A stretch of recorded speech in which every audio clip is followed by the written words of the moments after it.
बुरहानपुर में अवैध रेत खनन को लेकर सियासत तेज हो गई है। रेत खनन के चलते बीजेपी की अंतर्कलह सार्वजनिक हो गई है। जिले की 9 रेत खदानों का ठेका लेने वाली ठेकेदार कंपनी पांचाली इंफ्रा लिमिटेड के साझेदार और बीजेपी किसान मोर्चा के जिला उपाध्यक्ष देवेंद्र ठाकुर ने कहा कि नियम से डंपर लाए जा रहे हैं। आम आदमी को रेत के डंपर रोकने का कोई अधिकार नहीं है। बीजेपी जिला अध्यक्ष के दबाव में गलत एफआईआर दर्ज की गई है। उधर बीजेपी जिला अध्यक्ष मनोज लदवे की अगुवाई में बीजेपी कार्यकर्ताओं ने कलेक्टर एसपी से मुलाकात की और जिले में हो रहे रेत के अवैध खनन पर अंकुश लगाने की मांग की। जिला अध्यक्ष ने मंडल अध्यक्ष का पक्ष लिया। कोई अवैध काम होता है तो आम नागरिक की जिम्मेदारी है कि वह इसे रोकने में प्रशासन की मदद करे। कलेक्टर भव्या मित्तल ने कहा कि अवैध खनन पाया जाता है तो नियमानुसार कार्रवाई की जाती है। इधर एसपी राहुल कुमार ने बताया कि रविवार को हुए विवाद में 2 पक्षों की शिकायत पर काउंटर केस दर्ज किया गया है। भविष्य में रेत के खनन को लेकर कानून व्यवस्था की स्थिति निर्मित न हो, इसे लेकर मुस्तैदी रखी जाएगी। गौरतलब है कि रविवार शाम 2 रेत से भरे डंपरों के अवैध होने के शक पर बीजेपी मंडल अध्यक्ष विक्रम चंदेल और उनके 2 साथियों ने इसे रोककर खनिज विभाग को सूचना दी थी, जिसके बाद रेत ठेकेदार कंपनी के कर्मचारियों का बीजेपी नेताओं से विवाद हुआ था। सर, जो कल घटनाक्रम हुआ उसमें आप लोगों का क्या पक्ष है? सब ये डंपर हमारा था, हमारा माल था। ये विक्रम चंदेल, राम बोले बंधु और इनके 7-8 साथी, ये लोग आए, इन्होंने डंपर के सामने गाड़ी अड़ा दी। ये तरीका बिल्कुल गलत है, ये कानून की परिधि के बाहर का काम है। अगर इनको ये लग रहा था कि कुछ अवैध है या गलत है तो मध्य प्रदेश शासन ने बहुत अच्छी व्यवस्था कर रखी है। पुलिस है, माइनिंग है, तहसीलदार साहब है, एसडीएम साहब है, कलेक्टर साहब है। इनको कोई अधिकार नहीं है कि ये किसी की गाड़ी को रोक के उसके ड्राइवर के साथ बदतमीजी करे और पैसों की मांग करे। विक्रम चंदेल ने और उसके साथियों ने 10,000 रुपये की मेरे ड्राइवर से मांग करी, उसके साथ गलत व्यवहार किया, उसको गंदी गंदी गालियाँ बकी। उससे ये बोला गया कि तू जानता नहीं है मैं मंडल अध्यक्ष हूँ और मेरे पीछे अध्यक्ष जी का हाथ है। ये गलत बात है। इसकी आपने कोई शिकायत की? हाँ, इसकी शिकायत हमने लालबाग थाने में हमारे ड्राइवर और हमारे मैनेजर ने की है। जो उनके साथ इन लोगों ने अभद्रता की और पैसे मांगे, वो सारी चीज़ें हमने लिखित में लालबाग थाने में दी, जिस पे एफआईआर दर्ज हो चुकी है। उनकी तरफ से जो एफआईआर दर्ज हुई उसमें मतलब अशफाक मलिक, सुबोध बोले, इन लोगों के नाम आ रहे, तो क्या कहना है? ये लोग वहाँ मौजूद थे या कहीं और से? क्या एविडेंस आपके? हमारे पास में अशफाक मलिक का जो नाम लिया है साहब इन्होंने, अशफाक मलिक उस वक्त उनके घर पे थे और जब वो इन्होंने घटना 5 बजे की बताई है, 5:30 बजे हमने अशफाक मलिक को, जो हमारा मित्र है और पार्टनर भी है, उनको बुलाया देड़तलाई से। 5:30 बजे की फुटेज है हमारे पास में टोल प्लाजा की, जहाँ से 5:30 बजे वो बुरहानपुर तरफ आए हैं और वहाँ से बुरहानपुर पहुँचने में आधा घंटा। ये आरोप निराधार और मिथ्या है, झूठ है। क्या लगता है ऐसे ही रहा तो फिर आप लोगों को काम करने में परेशानी? इसके लिए क्या आप प्रशासन से? हम लोग ये जो संगठन का नाम लेके अवैध वसूली कुछ लोग कर रहे हैं, इसकी शिकायत हम उचित फोरम पे हमारी पार्टी में करेंगे। जो हमारे बड़े हैं, जो सुनते हैं, हम प्रदेश अध्यक्ष जी को एवं अन्य लोगों को इस घटना से अवगत कराएंगे कि भाई इस टाइप से यहाँ पे चल रहा है और यहाँ के जवाबदार लोग इसकी तरफ व्यापक ध्यान नहीं दे रहे हैं संगठन के। आपका नाम क्या है? मेरा नाम देवेंद्र सिंह। आप क्या बीजेपी में कोई पद है क्या? मैं भारतीय जनता पार्टी में किसान मोर्चा में जिला उपाध्यक्ष हूँ और पांचाली इंफ्रा का मैं डायरेक्टर हूँ। भैया, कल जो घटनाक्रम हुआ डंपर रोकने को लेकर, उसमें मतलब आपका संगठन का नाम घसीटा जा रहा है, इस पूरे मामले में आपका क्या कहना है? देखिए, कल कई दिनों से अवैध रेत उत्खनन की शिकायतें लगातार मीडिया में आपके माध्यम से हमने मिल रही हैं और मालूम पड़ा कि 6,000 और 7,000 रुपये की रेत की ट्रॉलियाँ बेची जा रही हैं। इसको लेकर कलेक्टर को भी कई लोगों ने शिकायत की।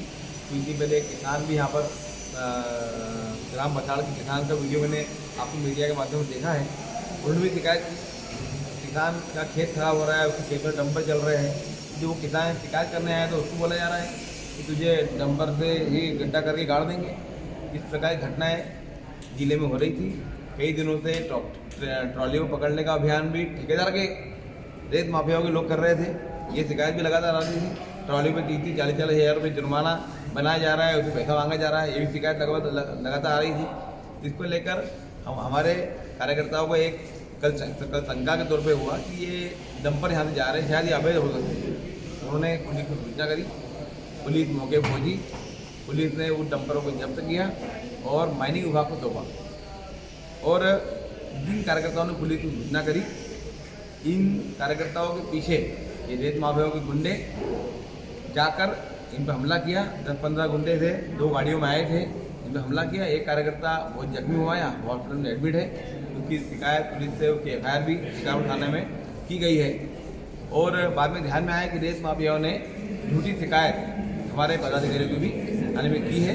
उसको लेकर हमने प्रदेश नेतृत्व को सारा विषय बता दिया है और हम कलेक्टर महोदय से मिलने आए हैं, पूरा प्रतिनिधिमंडल मिलने आए हैं कि इस तरह घटना ही नहीं होना चाहिए। क्या बात है? कलेक्टर महोदय को हमने कहा है कि यदि वो रेत का ठेका हुआ है किसी का, तो जहाँ का रेत का ठेका हुआ है वो वहीं से उत्खनन करे, वहीं से वो अपनी रेत उठाए।